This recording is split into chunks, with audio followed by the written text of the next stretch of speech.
time. We'll find him somewhere. Now it's time for the Anaglyph Jukebox. Well, Joseph, what do you have for us this week? well, hello there, Johnny Laser, and all our attendees and all the shrimps at sea. Um, the Anaglyph Jukebox didn't start out to be exclusively musically themed, but it is a great pleasure to spotlight wonderful musicians. Again, these are old photographs. They are converted images. Later in the program, you'll be seeing some really excellent anaglyphs. I ask you to, cut the Anaglyph Jukebox a little bit of slack. Over the last 5 years, I've done 7,000 anaglyphs. So, it's quantity over quality. But to get to the point, Solly Paul Tex Williams. If you're not familiar with a brand of music that was popular just after World War II, roaring into the 1950s, was called Texas Swing. And Tex Williams is one of the greatest exemplars of this. He's mostly remembered today because he had a huge novelty hit in 1947, Smoke, Smoke, Smoke That Cigarette. Tell St. Peter at the pearly gate you just hate to make him wait, but you've got to have just one more cigarette. And it was enormous hit. It was the #5 song on Billboard's top 100 list for 16 weeks. Everybody in America heard that song. We're going to visit with Tex Williams, but we're going to highlight another song. And I would especially, of all you people who love music, listen to the solos by his backing band. He's got some of the hottest musicians I've ever heard. Now, Herb, take it away with Tex Williams.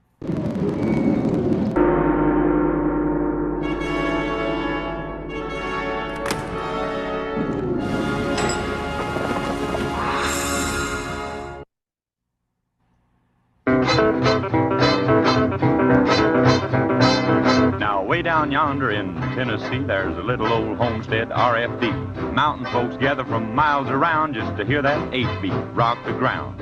Such rockin', talking, doing the talking boogie. On an old guitar that's so mellow and sweet, he sits and picks that old 8-beat. There's just one thing he has to talk to play. I don't know how come he just rocks that way. Such rockin', playing, doing the talking boogie. Now if you want to get your enjoys, listen to me. Just get yourself on down to Tennessee. Hear the guitar picking, rockin', talking boogie.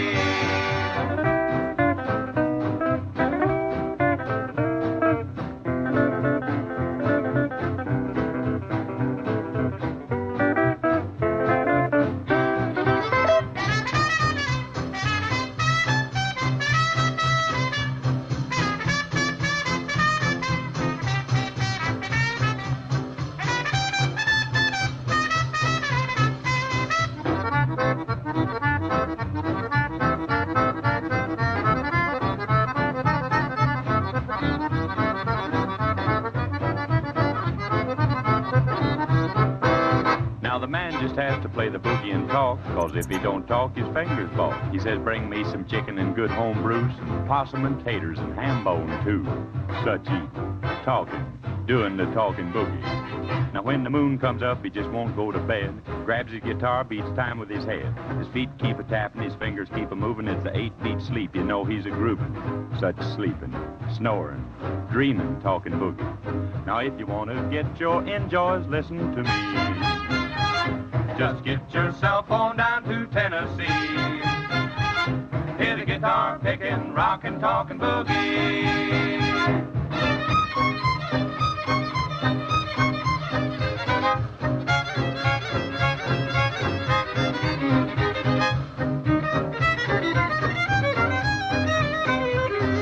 Got a little gal about 5'3". She says, pick it, Daddy, play the boogie for me. When the moon comes up and the stars begin to shine, she says, do that boogie till I lose my mind. Such loving, cuddling, loving, talking boogie. Now if you want to get your enjoys, listen to me. Just get yourself on down to Tennessee. Hear the guitar picking, rockin', talking boogie.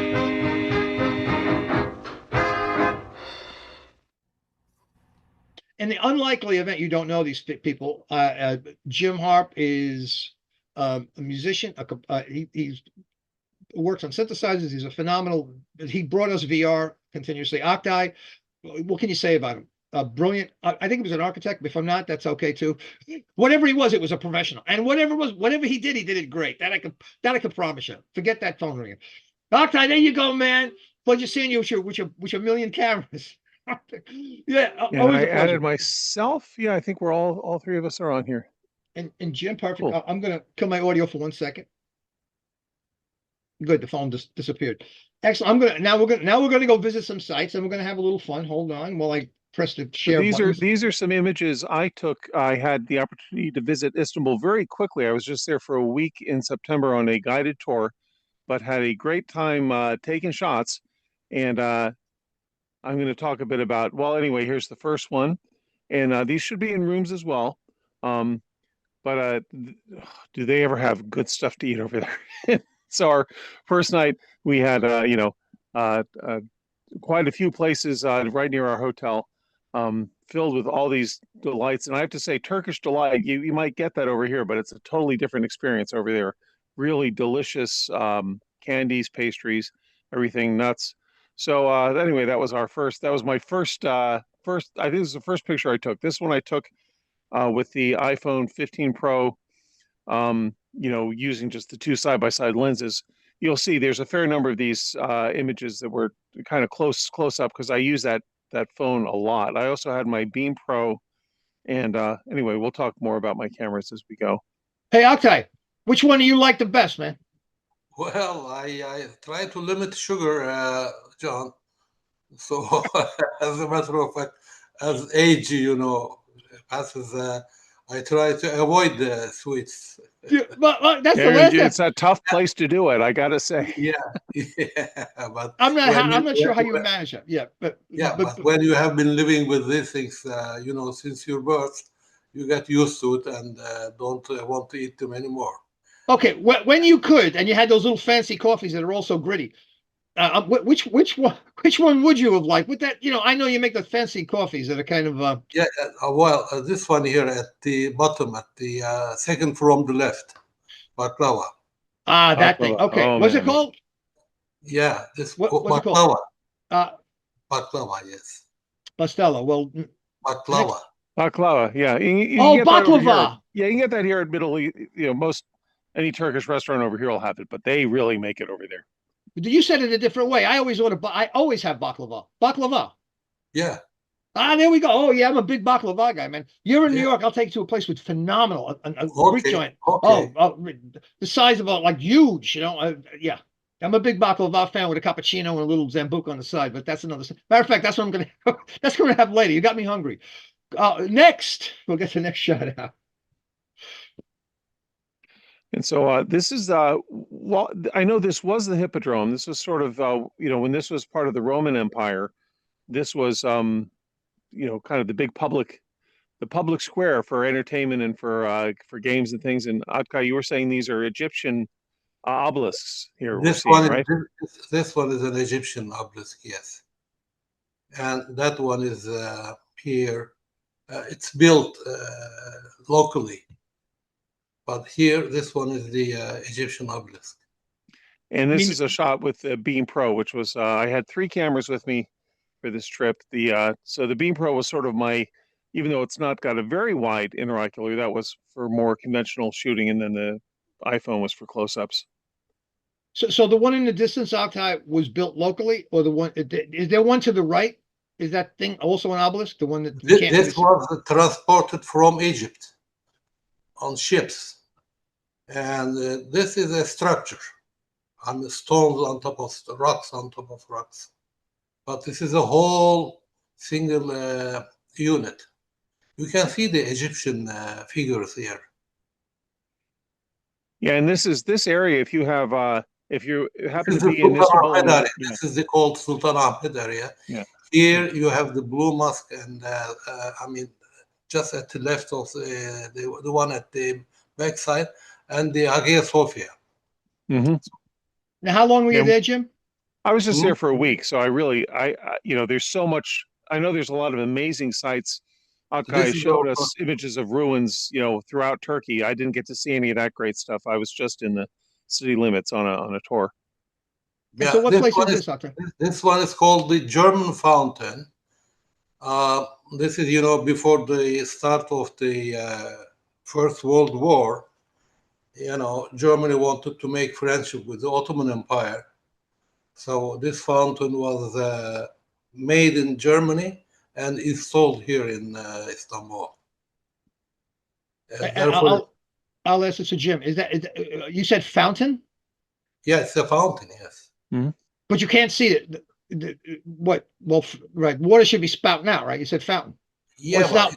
Yeah. it's You a can see fountain. there's actually water. If you look on the side, you can see where the young lady is standing. There actually is kind of like a little Got it. water's coming out there. So it's, maybe not a huge fountain as you would picture, but you could actually go there and get a drink.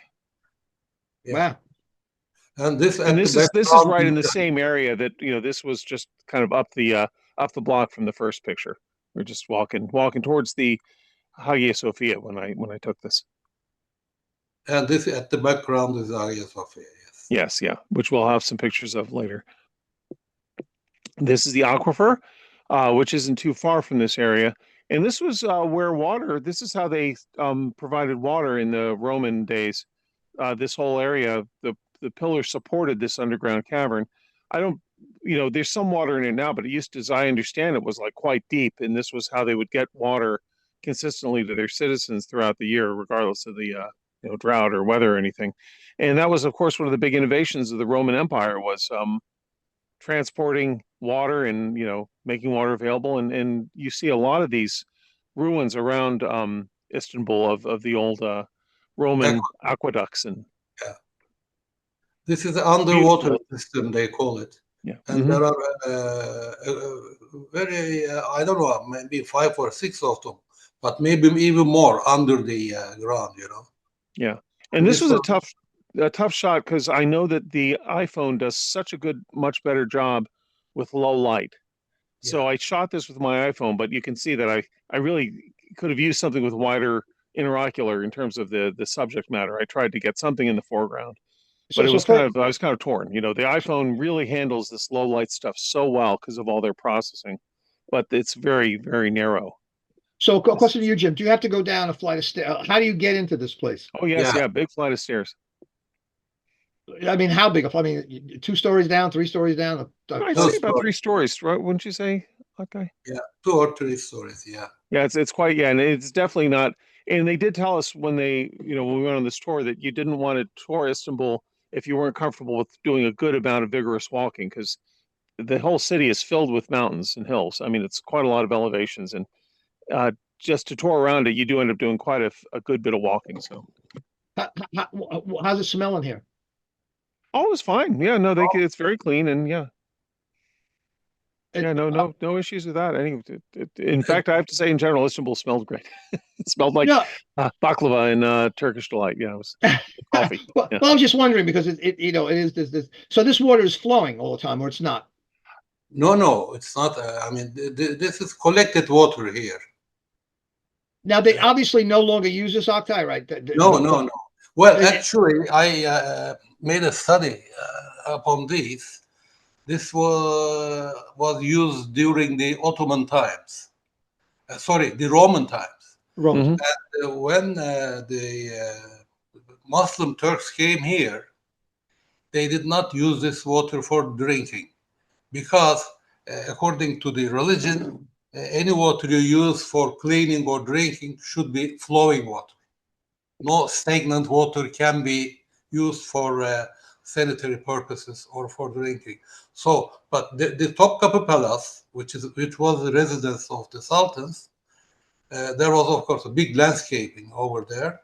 They used the water of the cisterns to water the trees and flowers in those gardens.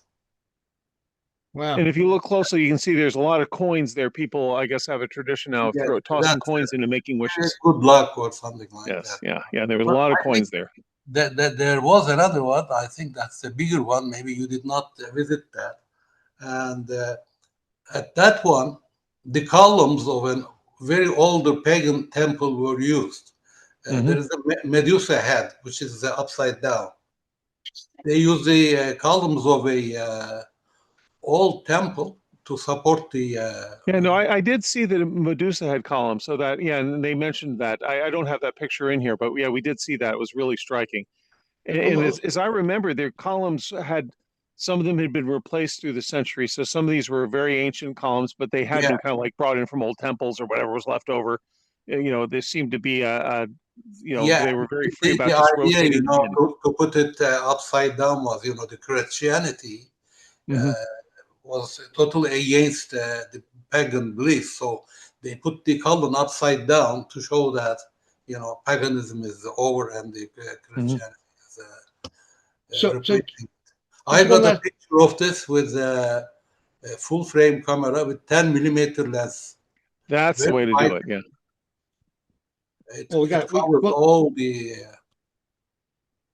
Interesting. Now, would this have been filled, like not just there? Would this whole area have been filled with water? No. It's deep. And now it's about, I think, about this much, maybe 3 feet or something like that. The depth of the water. But it could come maybe a little bit above the level of the columns, the base of the column. Very interesting. Not full until the top, of course. I think there was a James Bond movie done in Istanbul. I know they were always. Yeah. This is how it was trade on history. James Bond movie. Sorry, man, fellas. So here we are in the Hagia Sophia, and I'm sure Oktay can fill in a lot more details. But this structure reflects so much about the history of this area. It was originally built as a Byzantine church. I think it was first constructed around the year 330 AD, but it was the current structure was built in 600. 600. Yeah, but I know the current structure was built in 600, but there was a Byzantine church, as I understand it. Before that, it was destroyed. But the point is, there's been a big church there since 330. So yeah, this building was built by Emperor Justinian I, I believe, in around 660, and it was an Orthodox Christian church up until 1453 when the Ottomans came in. It collapsed actually so many times during the earthquakes. And it's so big. I mean, it's such a big structure. It's I think the diameter is about 34 meters, which is I think about 100 feet or something like that. This is one of the biggest. Yeah, and I have a couple of images from this place because it was really such an amazing thing to see. Yeah, so it was a in 1453 it became a mosque under the Ottomans, and in 1934 it was turned into a museum by the as the Turkish Republic was formed, and it's recently become in use as a mosque again, but it still has. I think the surrounding area can be used as a museum, so it's now kind of double has both functions. Okay, 2 quick questions. What is that? Just an artifact of light they're coming in, or are those things lit with LEDs or light, or how, are they lit? They were lit. I believe they are LEDs. I don't think they were candles. Well, was that like the 1800? When was that? It depends on upon time and history. Of course, before it was candles. But now some electrical, I don't know, LEDs or. Okay, that I get. I was just wondering how you how a candle would burn upside down like that. But then what do I know? But right, because the candle would have to. Well, I did not see it when it was lit by candles because I'm from in a century when electricity invented. But the main actually light sources are these windows here. Right. The other windows. One more question about the candle. They must have found a way to put the candle inside that. That's the great mystery of the ages. How do we just want to know how he lit that candle? But it's interesting. I'm not, it fascinates me. But why, Jim? I know this is like kind of crooked, and I know you know how to size it. Why would that be? Is the way I shot this with the iPhone 15, and I was trying to get something dramatic to sort of just, it's such a big structure, and it is difficult to capture something this massive. And so I think I was just trying to get the perspective of looking up from below at the, yeah, so you're right. I mean, now that you mentioned, it's not a straight image. It was supposed to be sort of this dramatic, and you'll see some of the other images I took here. Hopefully you're getting a, right. So this one, I thought I'd mention the other camera that I brought. I did a fair amount of VR 180 shooting here. This is a Kandau U3, which is actually a 360-degree camera that this very clever fellow who's on Facebook, I think I have his name somewhere. His name is Xiang Qi. That's QI. Xiang Qi has made a practice of taking some of the very nice 360 cameras. And what he's done with this one that I love, I don't know how clear it is in my little image here, but he's actually, this camera, as you get it from Kandau, has a fisheye lens facing this way, a fisheye lens facing that way, and it shoots 360. And this particular camera can still do that because he's made the lenses movable. So I don't know if you can see this or not, but I actually have the second lens that I can flip around, and then I get a VR 180 pair. And what I love about this is not only do I have a VR 180 pair, but I can adjust the interocular through a certain range. So I had a lot of fun. For this one, I went with the widest, which is about a 70 millimeter, but it'll get very close together. So this was my immersive camera for my trip to Istanbul. So this image, of course, is best viewed in a virtual reality headset, in which case you wouldn't see this distortion. You would just be able to look around. But I'm actually having a lot of fun with shooting fisheye 3D with this camera. So this hopefully gives you some sense of just the mass, just what a big place this is. You're looking down at the part of it that's still actively a mosque, but we're up in the second floor of it, which is functions as a museum. And that was the same place with the Same place, yeah. candelabra we just read. In fact, if you were to look close into this image, you might These still see some small of those. circles here, the small circles here, they are the candles that we have seen in the previous picture. Mm-hmm.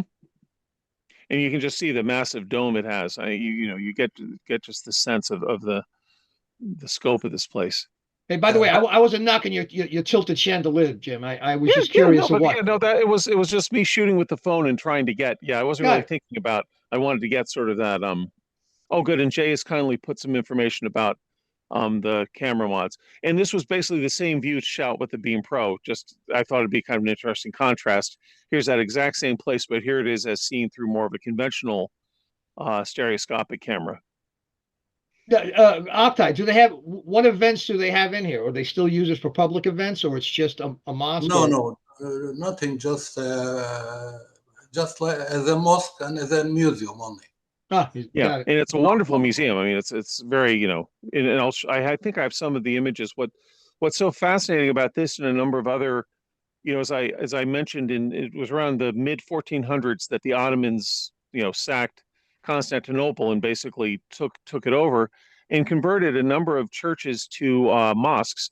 But happily, in so doing, one of the, I'm not an expert on this, but I know that mosques do not want to have representations of people or animals. They don't want to have, direct portraits like that. So, of course, the Christian churches were filled with very elaborate mosaics portraying Christ and people from the Bible. And so the Ottomans plastered them over. And so if we go to the next image, I think I have just give me 1 second. No, one question I have here. Here you can see the angles. You see these two angles? Mm-hmm. That's from the East Roman period. Interesting. Yeah. Yeah. So this structure is... I don't know if you can... you see at two sides of the semi-dome, you can see the one is, I think, Jabril, and the other one is someone else.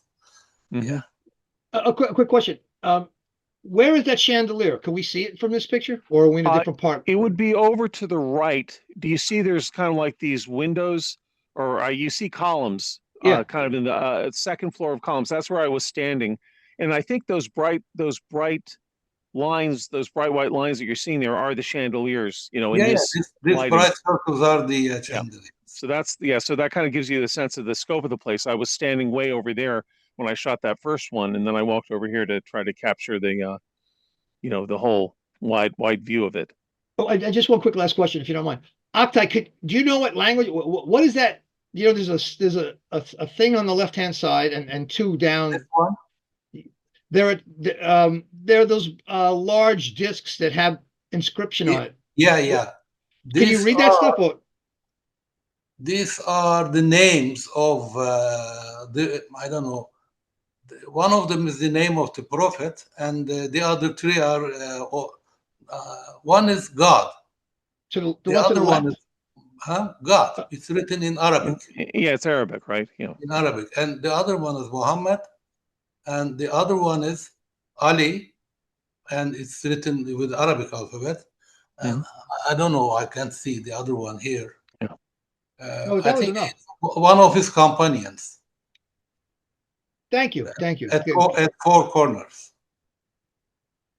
Thank you very much, Oktay. I'm glad you're here to clear that up. Here we go. Next. Where are we now, Jim? Yeah, so we are still in the Hagia Sophia. We're just seeing some of the mosaics that have been restored. And it's been since the 1930s, there's been an ongoing process of peeling away. They were plastered over, so fortunately they were not destroyed. And you know, this was in the and please fill in if I'm not explaining this correctly, but the Orthodox Christian churches love to make these very elaborate mosaics portraying, you know, I think we're seeing you know, Mary and baby Jesus in this one, but they made a lot of them were made out of sort of bits of broken glass, so they held up quite well over the centuries. And as you see, they're in amazing shape. I have a number of other pictures of these mosaics that I tried to capture, but it's really kind of remarkable that 1930s that all this that was covered up in 1453 has been uncovered and wonderfully preserved. I wonder what they did with what was covering. I wonder if they kept that Plaster, stuff. as I understand it, was plaster. Plaster. Oh, just plastered over, so there's nothing Yeah, on it. they plastered over them because I mean these images weren't appropriate for a mosque. That Got you know it. that's contrary to their practice to have. You know, they obviously they're sort of redoing the place for their Even use. it's very interesting. You know, you have seen the two pictures of those angles.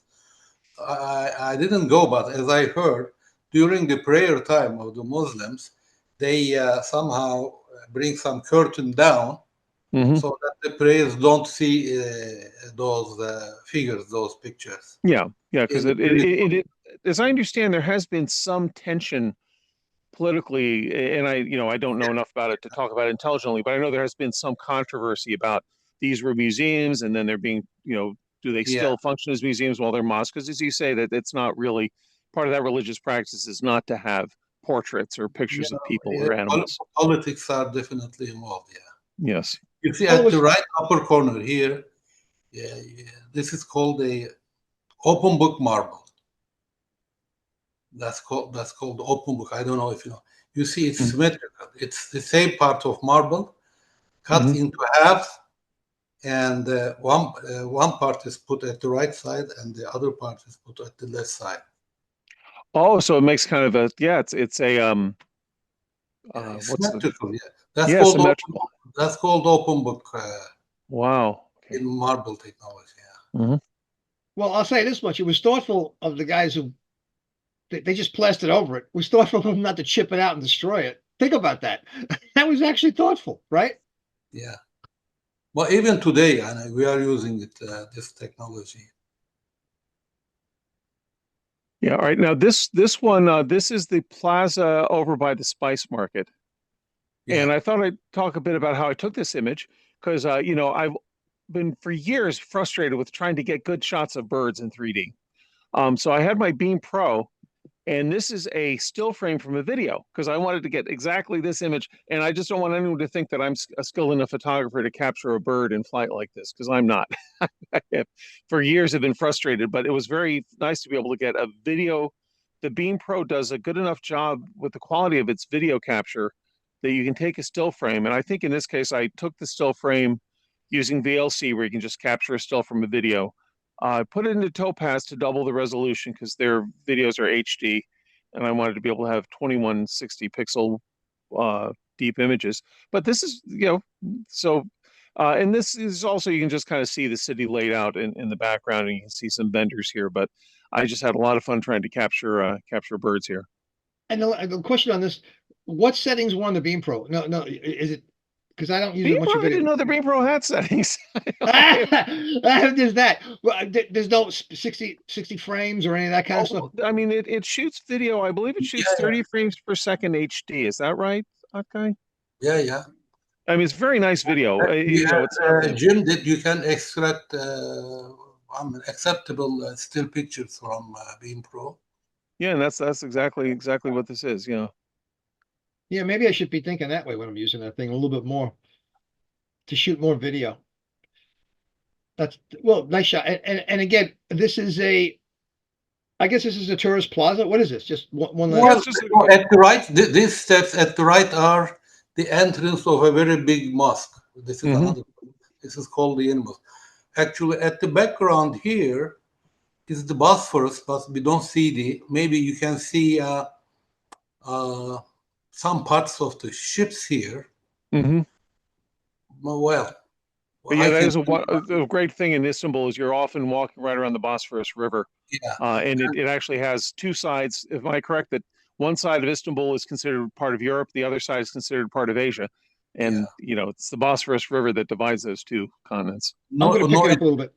it's not a river. It's a sea. It's See, okay, the yeah. Bosphorus Sea. Thank you. Last question. Last question. Yes or no, Jim? Did you try any of the drinks this guy was selling on the right-hand side here? No, I didn't try any of those, but I sure had a lot of good stuff to Okay, just asking. We'll keep consumed a lot. Yeah, those I didn't try, but they look good.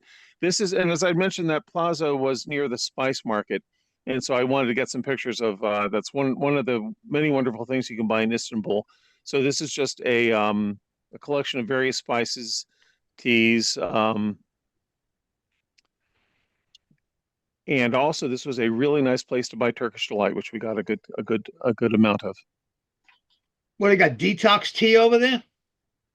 Probably, yeah. No, That's what it says. No, it says yeah. detox tea, man. Yeah, it probably is. Probably is. It might be a good thing for us to all of us Americans to drink some of that. Yeah, particularly the piece of the lime that's something sitting on there. No, this is excellent. I could use some of that detox tea. And this was all once again. This was a picture, and of course, it wouldn't be an Istanbul market without a cat. So this is well, just another view of that same shopping stall with the local cat hanging out. Yeah, talking about this guy's comfortable. Oh yeah, he's not. It looks like a lady cat as far as I can tell. But this was, of course, once again an iPhone. This is where my very narrow interocular on my iPhone 15 came in very handy. And that last one was an iPhone too, the Spice.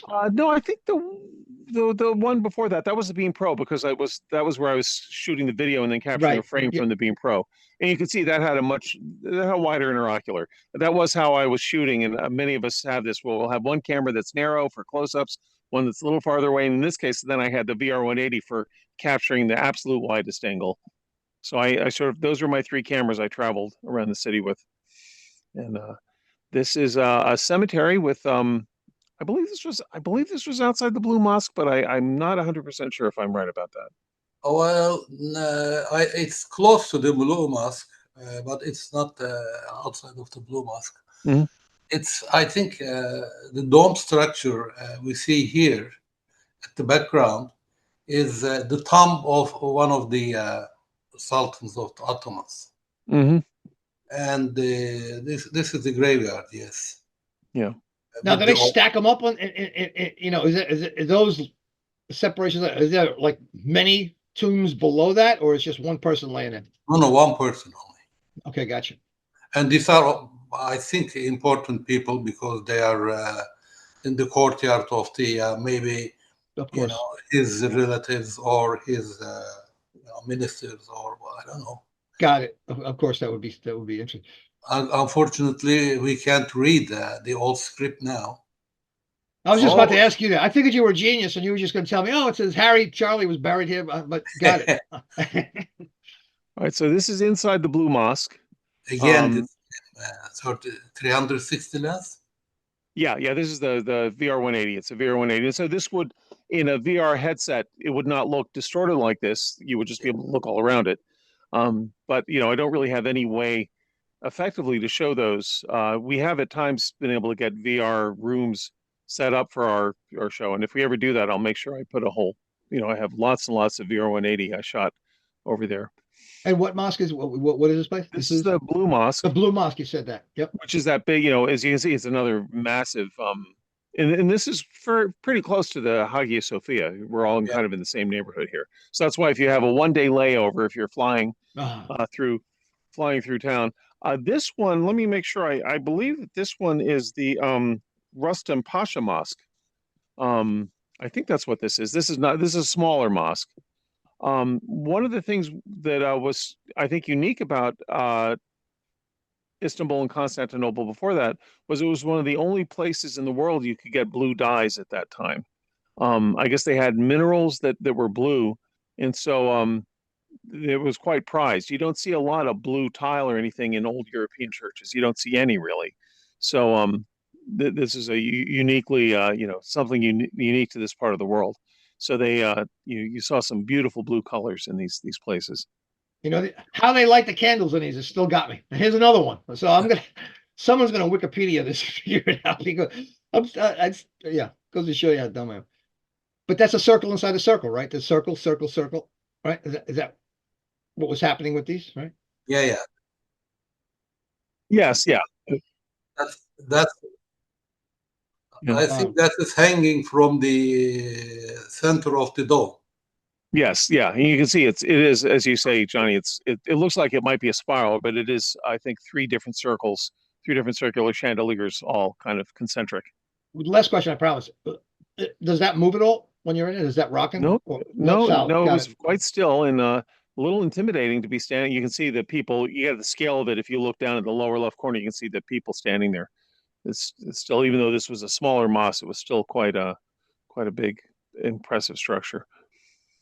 I'm going to move us along because we're moving, but not fast. And this is I think this was the Nusreti Mosque. It was a very big mosque, and I just wanted to kind of capture the the impact of being in a courtyard. That I'm not quite sure how best to show these fisheye. It might be better to zoom in and then cut off the tops and bottoms of the circle to get a little bit more of the. But you can see there's still some nice depth with these 2 fisheye lenses. One of the benefits of just this camera letting me spread them apart, which I really had a lot of fun with. And you can see the minaret there. All right, and this was sorry about that. The minaret. No, Yeah, no, I'm that's sorry fine, about it. I did that's see the fine. I mean, you can just see the beautiful architecture that is characteristic of so many of these structures. This was one of my cats. This is over by the Grand Bazaar.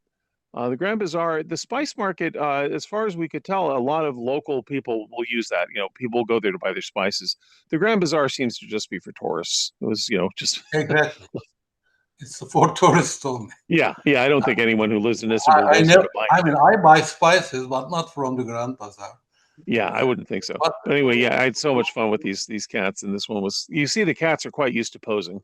Yeah, I'm thinking he's not in a hurry to do nothing. That guy's and this laid is back. the I don't know if I'm pronouncing it correctly. Give me 1 second. Did I skip one? No, got it. Just want to be sure. I think so. Yeah.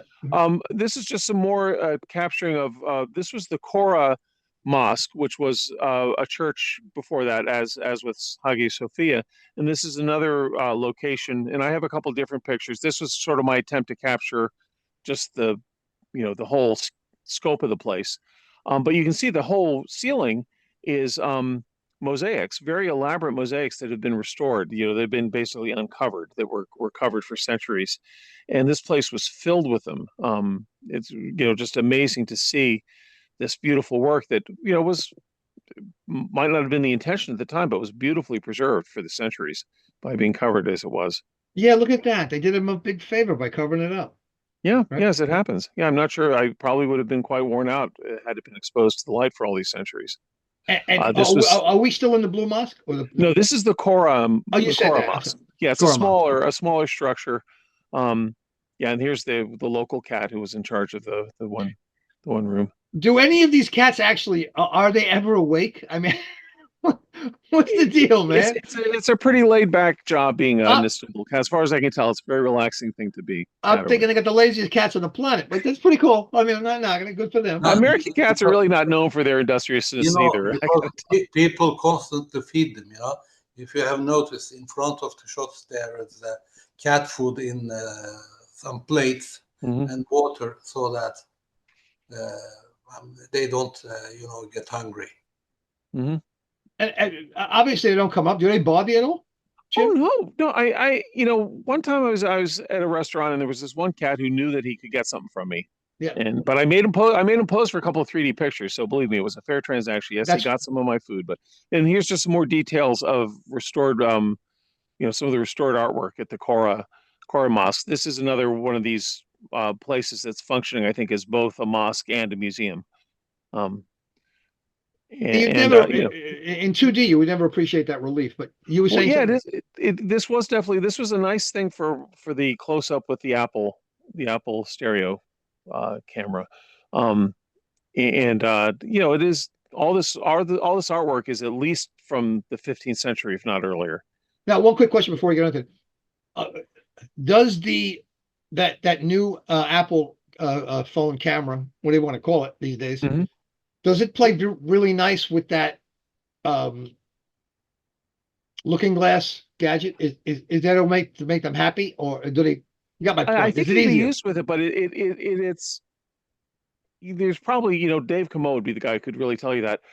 You can get it with the Spatialify app is what I use to export side by side pairs. Apple doesn't natively give you side by side pairs from it. What that Looking Glass really loves for stuff like this is a nice depth map. Okay. And Now, so a quick question. I I don't want think you can to. get that. Yeah, I think you can get that from the Apple phone, but just using it really is much more of a conventional 3D camera in the mode that I'm using it. Right now we're in the Topkapi Palace. This was the palace where the great this was sort of at the peak of the Ottoman Empire in the 15th century, where Sultan Suleiman lived here, and you can just see what an how beautifully it was decorated. I think I have another picture after this that just shows the elaborate plumbing they had. There is a TV series called The Magnificent Century. It's on Netflix now. It was a Turkish TV series, I think, in the 2009, 2010 is when it was filmed. It's all about the adventures of Sultan Suleiman in the 15th century. And part of the impetus of the show is that the way the sultans, at least at that time, picked their wives, it wasn't like British or European royalty where they all married in the family. They would have concubines, and the concubines would be from all over the place, and the concubines would have to compete for the affections of the sultan. So that makes for a great soap opera. Anyway, so there are actually quite a number of tourists who come to um, Topkapi, just because they've seen this soap opera that was set, and they actually filmed some of it in there, and they recreated some of the scenes in there. So people come just to see this setting of this show. Are you familiar with I don't know what they call it in what the Turkish name for it is, but Magnificent Century. It's very popular in the United States. I've seen it. So yeah. Yeah, but it By the apparently way, generates some tourism. I think 1973 or 74, I worked as a tourist guide here. Oh, no kidding. Well, you can definitely tell us something about this. Yeah, Yeah, it's a beautiful palace. and Yeah. That's how many years? More than 50 years, and it was crowded. It's not due to that movie that. Okay, yeah, it was popular before that, but I know there's people who come just for that. There were people on our tour who were familiar with that show. Yeah, and well, I don't know where this gate is, but yeah, we're walking. Actually, you'll see in the next image, I believe, is some of the plumbing. They had really nice. So you held the camera up. Just a quick one on this one. You felt you could. Yeah, this is the phone. This is but you held it up because you wanted to get the hallway, right? Yeah. Yeah, exactly. I sort of wanted this perspective on the image. Yeah, you can see our, and this was these were the they recreated the Sultan's guards. This is still in Topkapi, and yeah, they had these guys dressed up as the Ottoman guards. Hey, did they have those guys around when you were a tour guide here? You said, right? Same place, OKTAY? Yeah. They always had guys like that when you were doing a tour guide. No, I don't remember those guys. No, don't remember. Yeah, I think you'd remember those fellas. Yeah, they looked very serious. I didn't. I was very careful about making sure they were okay with being photographed. Yeah, they look. They got a. Would you call that a scimitar? They got no, not even a scimitar. That's just a thing. But yeah, and this palace is wonderfully preserved. This is actually the tomb of Sultan Suleiman. I don't think it's actually where he's buried. I think he's buried near here. But these are the official grave sites of this guy who was the lead character in Magnificent Century. So That's pretty clever having yourself, think about that. I think this guy he died in Budapest Mhm. when he was trying to capture Vienna or something like that. Yes, that was the one thing that didn't work out, as I recall. But Yeah, they captured a lot of stuff he, successfully. he died, and then I think they brought the remains of his body and buried here. It's an interesting thought to have. And several... they didn't tell the army that he died. Oh, really? I mean, until they brought his body back to Istanbul and nominate his son as the next king. And it took about, I don't know, maybe 2 or 3 weeks to declare that he was dead.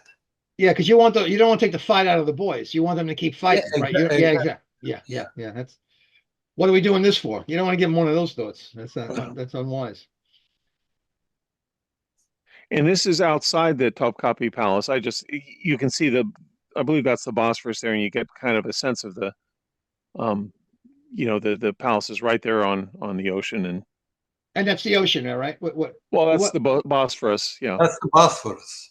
This is a strait, between two seas. Yep. The length is, I think, I don't know, about 15 miles maybe, or 20. And the width is varying, of course, about 1 mile. There are bridges. I could see where you're holding the camera up there, right? The shadow. Yeah, this was the Beam Pro, which you can see because it just has a little bit more depth than I would have been able to get out of the Apple for this shot. But I always like trying to get people taking selfies. I think that makes for an interesting image. What do you see in terms of tourists there from Europe? I mean, where you see most tourists? What would you know? Well, I mean, they were from all over when we were there, but yeah, quite a lot of Europeans, tons of Americans and Canadians. It's a very popular city to visit for good reason. It's just so interesting. And here was another one of my cats who were so happy to pose for me. This guy's on top of a car. It's Pro. Is it taken with the? Yeah, this was with the iPhone. All my cat photos, because you can see it's very close up, and the iPhone Pro does a really nice job for this kind of close up. It really does. Well, at least I know at least one cat's awake. That's good. Yeah, he was kind of alert sitting on top of his car. Yeah, he's probably they were very comfortable with being photographed, all of them, and they are. You didn't see any skinny cats. They are well fed. There you go. They are the rulers of Istanbul. If I say so, it's not an exaggeration. And this is the view from Istanbul. Has a wonderful museum of modern art. Outside of it, we're seeing I might pronounce this wrong, the Nusreti Mosque is outside the Museum of Modern Art. This was another one of these images that was a capture from a Beam Pro video. Well, once again, I was trying to get the flying bird in just my preferred pose. No, it looks like a roof. Out a window? We're up on the second or third floor of the Museum of Modern Art. I think the roof is covered with water, isn't it? Yes, it is. Yeah, and you can see the birds are kind of enjoying soaking themselves. You can see the reflections of them in the water. But you're not walking on this, are you? Oh no, I was kind of a fenced-in area, and then the whole roof was, got it. Was covered with water, and the birds were quite enjoying it. And yes, I had a lot of fun taking the Beam Pro and freezing your frame to get just. I'm gonna do more of that. I'm gonna do more of that, Jim. I think that's much better than I think that's. And this is another palace, the Dolma Palace, which is a more modern palace. It was built in the 19th century, I think, right? It was 1851. Yes, yeah. And as I understand it, this was sort of the Ottoman Empire trying to reach out to Europeans and kind of show that they could also build a fine European palace as well as their more traditional ones. Anyway, just absolutely beautiful gardens in front of it. And there was gardens all throughout. It was really so much fun walking around that. Now, where are you living, Oktay? Are you near Istanbul? Where are you? I'm living in Istanbul. Oh, gotcha. So you've been to this place, I'm thinking. Yeah, of course. Of course. And this was I play drums in addition to my other pursuits. And so I could not go to Istanbul without visiting a cymbal shop, because cymbals were basically created, they were invented in this part of Turkey. And there's still quite a few local cymbal shops who do amazing work. This is a little shop called Istanbul Rhythm, and it is just this one room, but you can see the proprietor there has is very close with a number of smaller cymbal manufacturers. And yes, I did buy some expensive souvenirs in this place, but Yeah, they were quite wonderful. I mean, this is this is drummers come from all over the world to Istanbul for these things, because they're famous for it. You know the Zildjian. Oh yes, Zildjian. They were a family, I think, from Istanbul who Armenians, moved to Canada. who yes, who were originally from Istanbul and then Yes. went to Canada. Yes. anyway, Yeah. Well, actually, there was And zil in Turkish means actually ring. Oh, oh, really? what? Zil, Okay. ring. Yeah, And Zil- Yeah, and the Zildjians. Zildjian means ring maker. Yes, Zildjian? and yeah, Oh, Zildjian. Ch- So in the Zildjian family, they actually kind of split up. There was Karopi Zildjian, who stayed in Istanbul up through the 1950s, and so I guess through the 1960s, you could buy what were called K Zildjians from Turkey, or you could get A Zildjians, a Vida Zildjian, who moved to Canada, and I think ended up setting up shop in Lowell, Massachusetts, I believe. But these are still some of the biggest cymbal makers in the world. but the word Zildjian means, what does it mean? You said Ring Zildjian, ring maker. ring maker. Bell maker. Sorry. Oh, bell maker, same thing. Yeah. And Bell the yan maker. Zildjian. How do you like that? Armenian, something like Sam, or they have yan at the end of their family name. So Zil Okay, means bell, and Zilji, if you put G or Jo at the end, it makes the profession. Oh, got it. The bell. Photograph is, for example, Yeah. if you say Photon, photograph J, then it means photographer. Got it. Bell maker. Ring. And Bell maker, yeah. now, Jim, just one more question about this. How do you pick when you're shopping, what do you do? How do you do it? He has stands. You set them up, and it's just it's like any other musical instrument. You sit and you play it, and there are certain things. These hand hammered instruments you get over there, which are made by these craftsmen. The ones you get, the A Zildjians, which you get in the United States, are quite nice instruments, but they're very clear and they're mass produced, have very clean, clear tones. These are hand hammered, and you can really see just looking at them how much more complex the construction is, and they really do have a different sound. They're much darker and not quite so piercing as you might want for heavy metal. They're great for jazz and for symphonic things. And so I mean, I heard right away. I played a couple. I spent about half an hour there just trying different things. So what do you say to hi-hats and so? But wait. What do you say to a guy? You say, I want one that has more of a. How do you? Oh yeah, no, believe me, you guys. So what do you? I mean, tell me, show me. I gotta know. No, I mean, well, you'll usually talk in terms of musical influences. Like I really like the hi-hats that Tony Williams and Steve Gadd used to use, that are all these old Turkish Ks. He knew exactly what I meant. That means that they don't have they don't sound as much like a phone ringing. They're a little bit darker. Yeah, no, believe me, all you say is, I want to sound like Tony Williams. He was a guy who played drums with Miles Davis. He used lots of old Turkish cymbals. They'll know exactly what you want. Yeah, so it usually is in the language of, like, if you went and said, oh, I want to sound like Whitesnake, I need something really piercing heavy metal, they'd probably send you back to Lowell, Massachusetts to buy A Zildjians. But if you want to sound like go to Sweetwater. I got you. You want to sound like a great jazz drummer from the 1960s, this is where you are looking. That is fascinating. The old Ottoman military band called Mehter, which is the first, probably the military band in the history. Mm-hmm. They were using drums and these cymbals, when they were walking, to make people frightened. Oh yeah, it'd be very scary. And that it was interesting. I asked I don't know.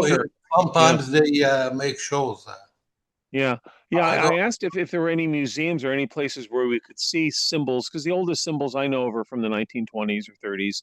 the old Zildjians from Istanbul. But and it's interesting because you'll find the really old Zildjian symbols say Constantinople on them. So those are highly sought after. And apparently there aren't any museums. At least doesn't know of any place where you can see symbols from the 19th century or earlier. We know they had them. They're even talked about in the Old Testament, for heaven's sake. I mean, we know there were symbols, but we can't find them anywhere. Military museum. Yeah. In a place called Harbi, you could find them there. Oh, okay. Yeah. I would just be fascinated to see what the old symbols were like. Yeah. Last thing I will say to you, Jim, is did you ask him to move over in this picture? Just want to ask one question about this picture. Did you ask him to get in that shot? No. And I mean, he didn't say I couldn't take pictures, but I didn't want, I sort of wanted to have this kind of candid sense. I wanted to get the picture of the symbols and just sort of have his reflection standing there. He was happy to take photos, but I thought this was I did ask, is it okay if I take pictures? Because it's his shop and it's a nice little place, but he's happy to, his entire business is word of mouth. And he was telling me he mostly all day long sits there and drummers from Europe and America come in and buy these things from him. So. And what a cool gig. Yes, yeah. Okay. Oktay, go ahead. Is it Miles Davis or there are two photographs I see here? Let's see. The one photograph is, I think, Joe Jones, who was a drummer with Miles Davis, and what's the other guy? I think Art Blakey, who was a jazz drummer who led a group. And he had some pictures of the old cymbal factories in Istanbul, which were amazing. That's amazing. Did you? This is the last question on this. I promise. This is it. Yeah. This is the last question. Could you see guys making them there? Was there a room where guys were working on them? No, not in this. He doesn't have a factory. You can arrange factory tours. There are a couple of larger companies who will do factory tours, but you're kind of expected. You have to arrange that quite a ways, and they expect you to come and buy a few $1,000s worth if you're doing that. And this was just a kind of a nice, kind of an older neighborhood. I think it was like the Balat district. We just had a nice walking. Could be, yeah. And anyway, this cat was nice enough to pose for me. If I ever, when I get a chance to go back there, I'm going to bring treats for the cats because they were all really very pleasant, and I have a bag of greenies to give them all. Well, we know there's at least 2 cats that are awake in Istanbul. Yeah. There's hope. Yeah, no, I had a lot of fun shooting those cats. A lot of personal cars going down this block? Or you see cars going up and down this block? Not a lot. I mean, this wasn't a very busy part of town. Certainly some parts of town were quite bustling. But yeah, this even though you can't see it from this picture, but this area of town has a lot of very steep inclines. And if you walk around Istanbul, you'll get some very big mountains and things. This is the city wall. And I believe this dates back to the Roman times. But some of these walls are still standing. Oh, they're all around Istanbul. Yes, yeah. Yeah, and this was a big part of how you defended the city in the old days. If you made it difficult for soldiers on horseback to get into your city, you had a good head start on defending the place. And this grass in the foreground, it was like a lake. It was covered with water. Oh, so it was like a moat, sort of. The army that's attacking, first stop there in the water, and then the next wall, and after that the other wall. Did you see anybody flying drones here for pictures? Anybody? Well, they unless you have I have a drone, but they don't let you, drive drones. You have to get permission and things like that. And things like that. Yep. I would like to, take drone pictures. Yeah, because that seems like it wants it. Anyway, this is my last picture, and this was just I got such a kick out of this little fellow who was kind of guarding the souvenirs. And if you look closely, you can see that what they're selling here are magnets, mostly with pictures of cats. So there was really like a fun, yeah. No, they're right up there with Herb, with cat creations. Yeah, but he looks like a very fierce proprietor. Yeah, and then we're back to the beginning with the goodies. And I do want to just say I highly recommend Istanbul as a tourist destination. I would certainly wish I could have spent more time there, but really fun city to visit. It's just nothing but fun things to say about it. Really enjoyed a great place to walk around. it's good if you like vigorous walking. You'll really enjoy it. And just so much history, so much fascinating centuries of history there. I could think of no better two people to have just guided me through Istanbul than you two guys. I mean, I feel like I know Istanbul, but I got to get there, man, because Yeah, no, I recommend it. Recommend it. Yeah, it's really it, so much fun. we're gonna force Oktay to come back, And not really that and hard to get to either. It's just basically like you're flying to Europe for Americans. You just go by basically like another hour. It's like whatever it would take you to get to Germany, an hour more than that, and you're there. So we took a direct flight from New York. Maybe I could, you know, send you some pictures of Istanbul also. Yeah, no, we'd love to see it. We're gonna yes, we're gonna take you up on that. And by the way, everybody who's watching, he'll tour you through personally Istanbul. Just want to let you know, if you get to Istanbul, Oktay has agreed to tour because he's You a tour should guide. have called me when you came to Istanbul. I was here in September. Yes, yeah. Sorry, I missed it. I had a very tight schedule Yeah, on this tour. you We were are just there. 7 days and going to all these places. But yeah, if I get back, I will certainly get some tips on what to photograph from you. Well, Um, you've taken us there through 3D. You both have done a yes, wonderful job. I know more about candy, cats, and the Ottoman Empire than I ever. I thought an ottoman was you put your feet on it. I had an ottoman for a few years, but no, really, that was. did you have an Afghan on it? That's the question. There we go. Yeah, okay, you're the guy that's supposed to deliver the rim shot, but Okay, all right, very good. Well, thank thanks, you. Akai, very much. It was great to have because I had all these pictures, but I did sort of feel like I don't know if I can explain these very well. No, you explained it already. I like Well, taking the pictures, but I didn't really feel that knowledgeable. It's so much to know about the place. You were both delightful, and I thank you both for spending the time with us, and Jim going through the trouble, and Oktay Mhm. deciding this morning when I got you to just jump right. Thank you, man. Yeah, thanks Goes again. well. Coming out the last minute. So thanks again to Jim and Oktay for making us all more aware of the Now, do we wonderful want to do the of the one. straw poll before we finish up? I was I gonna would do that. recommend Oh. doing it because basically people going to want to see the results. And Oh, that's that's where true, yep, because the winner gets the prize, right? that's Am I where I was giving this taking away? us. Hold on. Well, I should have gone this through the rehearsal, but here's what. Thanks again to Jim and Oktay for making us all more aware of the wonderful world we live in 3D. Now it's time. You see, I didn't forget you, fellas. Now it's time for our caption this poll. I remembered this week. Oktay, thank you once again, man. welcome. If you could stick around a little bit, maybe people have a few questions. I think we're going to have a pretty short after party, but people may want to chat. Okay. Oh, let's take a look at that poll, will we? Let's climb the pole. Please, Patrick Innes, please stop the ride. I think I'm becoming sick. Genius. Harold Bays, the Alps, turn left at the second palm tree. And in third place, here I am, me with it's a big vehicle, but there's still no room for anything in the trunk. And I'll read a few more of these. Oh John yeah, please, Christopher, please. my relatives, I thought they were all your relatives. Robert McAfee, newest transportation features, 2 elephant power with lots of trunk space. John Christopher, TSA's new immigration procedure. Also, John Christopher, that's no elephant, that's my wife. All right, is this a question mark? John Christopher, are you sure this is how we do the white elephant gift exchange at the Christmas office party? William Walters, make way for Prince Ali.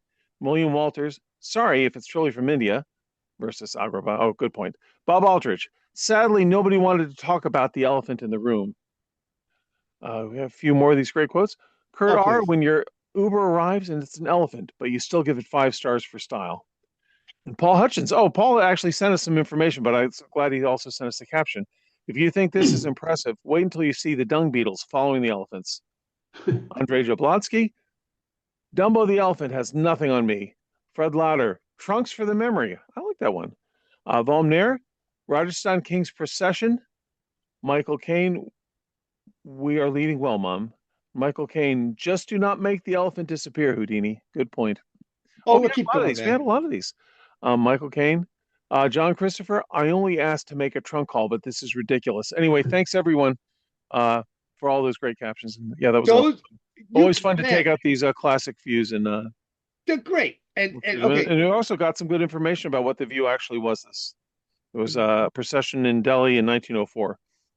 And we will make this announcement, which you said, drum roll, please, or cymbal crash, please. Yeah, I wish I should have brought my cymbals out. Oh man, next week. Well, you're a symbol. You're a symbol of anyway.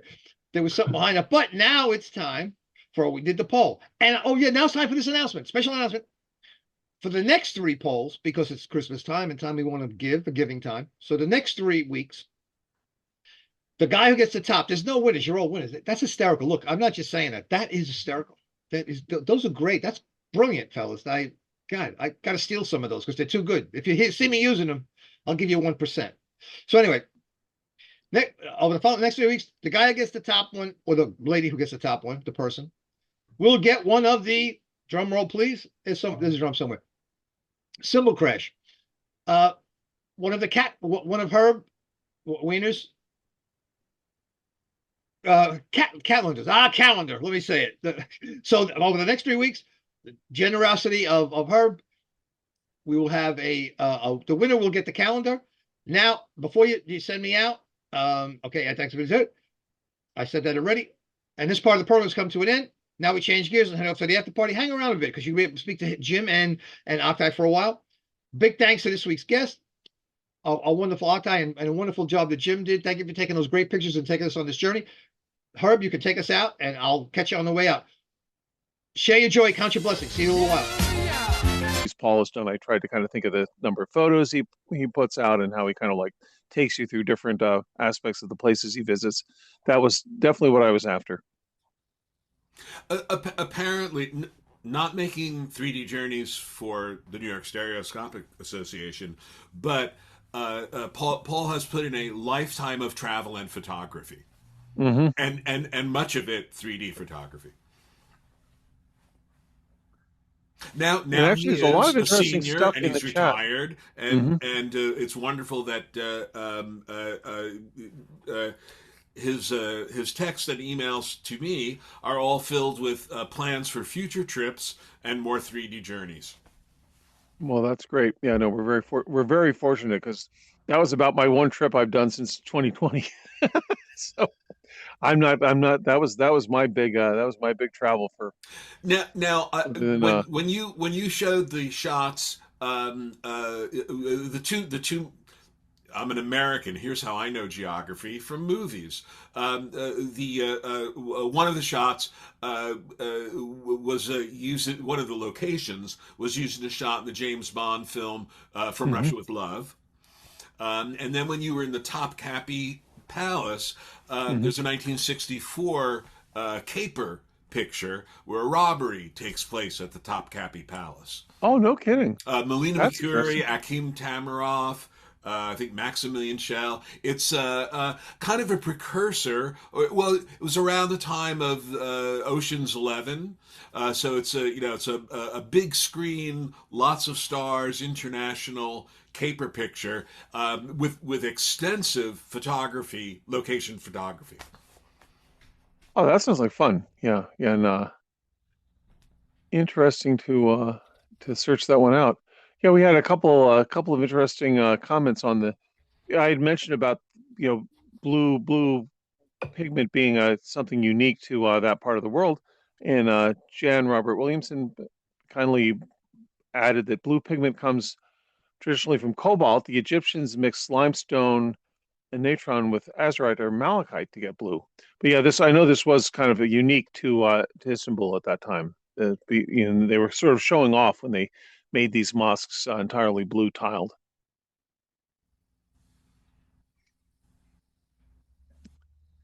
And also some interesting information about the Zildjians. But yeah, that was an interesting point about trying to find a military museum to see the ancient symbols, because there really isn't a lot. You can certainly find old violins and old, a lot of other ancient instruments, but those I've never seen.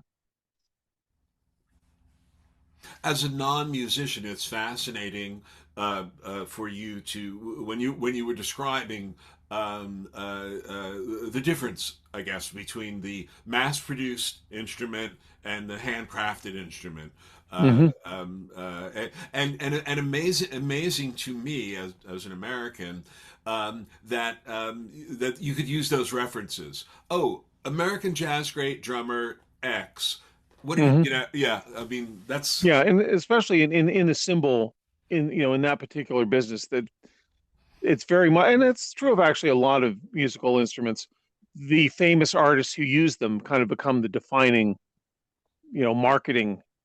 That's how they're marketed by this yeah. famous person used it, and that's part of their sounds. And certainly the same thing is true of guitars, guitar amps, keyboards. So yeah, no, it's very, very. The guy knew exactly what I was talking about when I just started describing different artists, and I wanted their sort of qualities.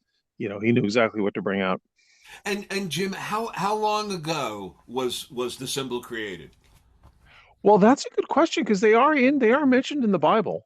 There are Psalms that talk about, using the symbols to in praise music. So they were part of the military, as Otkai had mentioned, military bands would try to make a lot of noise to scare people that, that was part of their function was to make it sound like there was just a massive troop coming.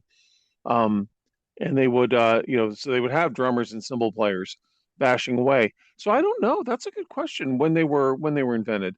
But Well, back to biblical, accounts. yeah, That's a long time. and I don't really know what those symbols were exactly because they're also what they call symbols are these things called crotales, which are they're more like bells that have pitches that they're like these little. It's hard to describe what they look like, but they're almost like little tiny square symbols that are about 3 inches in diameter and very thick and sound like this very piercing, almost like a glockenspiel, only prettier.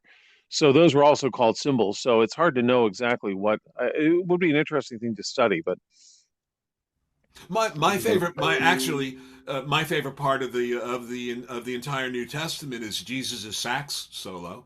yeah, Yeah, but if you think about it, Jim, like a whole like platoon of these guys banging cymbals, who would that not freak out? I mean, oh yeah, absolutely, yeah. that's terrifying in itself, especially if they And know what they're doing and they're all like psh, at once, psh, at once. Psh. That would yeah, kind of make you think. no, that Yeah. was. I mean, that was a very big part of military campaigns in the old days. Was using music to kind of add to the intimidation and the fear and the get people to take you seriously. Plus, in the end, it's a damn good shield, right? I guess that's a good point. Yeah, a nice big ride cymbal will definitely stave off some. I'm just saying. Yeah. But no, that was great. My God. Any more good Yeah, no, questions? so guys, it was actually fascinating that he had at one point been a tour guide at Top Copy. Made me wish I had taken some more, brought in some more photos of that. Of course, obviously I had hundreds of images and tried to like pick, pick and choose, but I wish I'd had a few more of that since he was a tour guide there. But it is fun. It's fun having visited it to then watch an episode of this Netflix show, which is all using scenes. I think they recreated a lot of the interior of the palace, but it's all set there in the 1500s, 1400s, where the Bob Sultan is McAfee. picking which concubine is his favorite. Well, Bob McAfee just put up, the bagpipers. By the way, we have bagpipers, but we're saving that. We say Oh yeah, we no, that's a good we, point. we got the Bagpipes, yeah, also bagpipers, very but loud, screeching, of course. Very good point indeed. Yeah, and then the Scottish military bands, also have these very highly tuned snare drums that are tuned so tight that the sound is just carries for miles and miles. yeah, but for if we had this happen, you know, we can't dance to that, we give up. If but war could be that, if just war could just be that. Oh man, sorry man, I can't dance to that. We surrender. So Jim, I just want to ask, you know so much about music and musical history. Is that the origin of the Battle of the Bands? Well, I don't know. That's a good question because I mean they Started were out as literally battles. war, and then we put Yeah, it they into were club. battles of the bands. I don't know. That's a good question The because yeah, they were bagpipers are Which, just wars. the Literally silver were okay, bullet. battles of okay. bands. My military, we're using ACDC. What do you got? Taylor Swift, we will conquer the world. Yeah, yeah. They'll run screaming. Oh man, only if that was what war was about. Oh, please. Yeah, well, that's wishful thinking, but I love it. Battle of the Bands. Who won the war? We have the applause meter. So give everybody, Awesome. for this, give them, yeah, it should be an applause meter. Okay, who remembers this?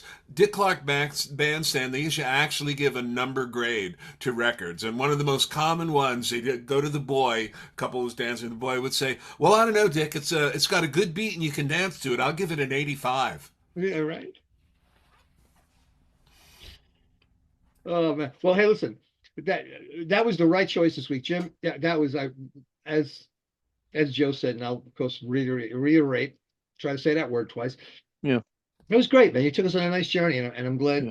like I Yeah, and found. Akai is, if people aren't familiar with him, he's an amazing tinkerer with cameras and has built a lot of really, he was on a couple years ago with us just talking about his photography. And this was not the plan. I was actually a little intimidated. Here I had my bunch of like, here's a bunch of my photos of Istanbul. All right, good. I'm going to bring one of the world's great 3D photographers and have him look at your stuff. You did great. Yeah, I was a little intimidated because this guy is a very accomplished photographer and is also just so good with making cameras. And he brought in some amazing macros a couple years ago because he has constructed some really clever close-up cameras. Unbelievable. Yeah. And we had him in our VR world when we did that. You were kind enough to put, he was kind enough to Yeah. allow us, and you were kind enough to put them in. And they were all, oh man, since it wasn't 3D and it wasn't virtual reality, I still remember that as an experience. Hmm. I don't remember that as a picture or as a thing. I Yeah, feel I like, do miss alt space. There's just, it was just a shame that that wasn't sustainable. But Microsoft was paying for all that bandwidth, and I think they just finally decided, who cares? yeah, they finally figured out a way to end the world, and they managed it. They ended our world, and what are you going to Yeah. do? And John Chu has actually put a great comment.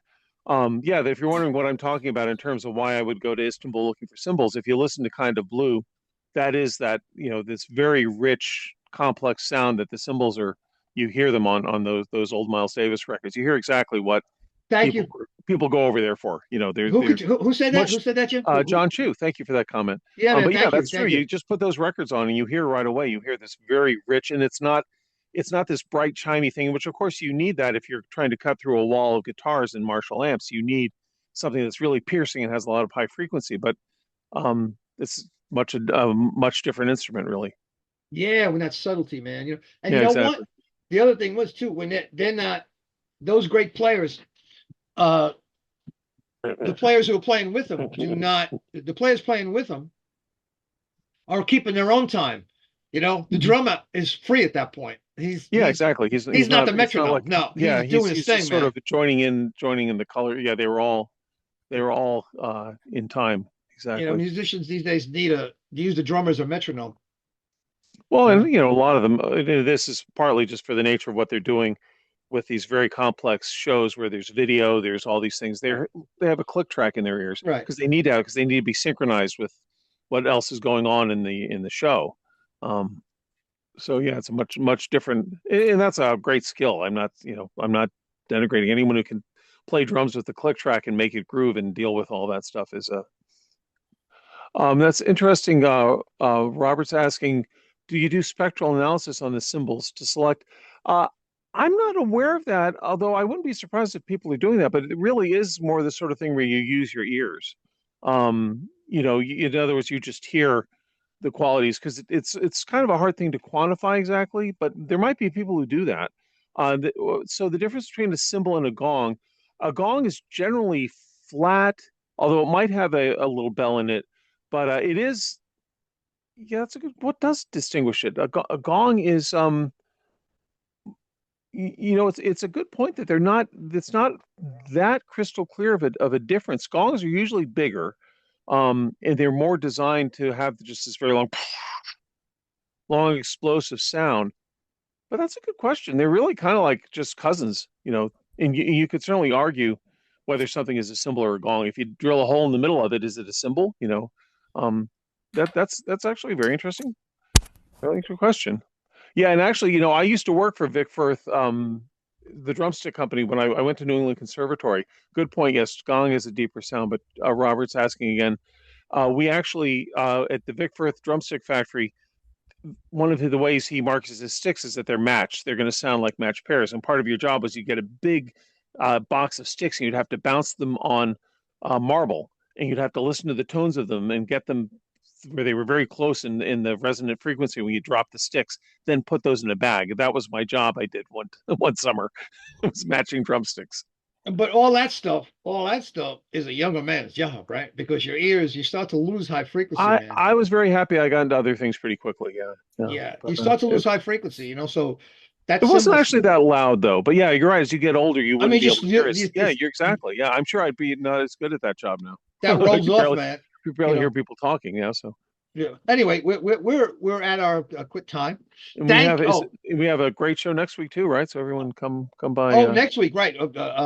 As I said at the top of the show, there, our great friend Harold Bays, aka Silverman, will be doing album covers that he's converting, and I'm sure he's gonna have a really good show. It's gonna be a fun show. We have other things planned for you too, and of course, we're gonna do the caption. You're gonna get a prize. Somebody's gonna get a prize. Some of you witty guys are gonna get a prize for your witness. Can I get a witness? So, so thanks again to an amazing crew for making this all possible. And of course, our guest, OKTAY, who just jumped right in there and made us all smarter. And of course, Jim Harp, who supplied the material that was phenomenal, that gave us a nice trip. And now we know there's 2 cats that are awake in Istanbul. That's another thing Yeah, to learn. there's a lot of At least sleeping 2. There's a lot of them there, but 2 stay awake. So thanks to our amazing crew for making this all possible. Stereo Doro, Jace Kuznets, Jim Harp, Joe Pedoto, Paul Hutchins out there traveling, Herb Weiner, who's just don't forget the calendars. And last but not least, you for stopping by to see what you've been missing in 3D. See you again next week. Until then, don't be stingy with your camera, whatever you call it, whether it's a phone or a camera. And share your joy, count your blessings. Thank you, and have a very wonderful week. See you next week.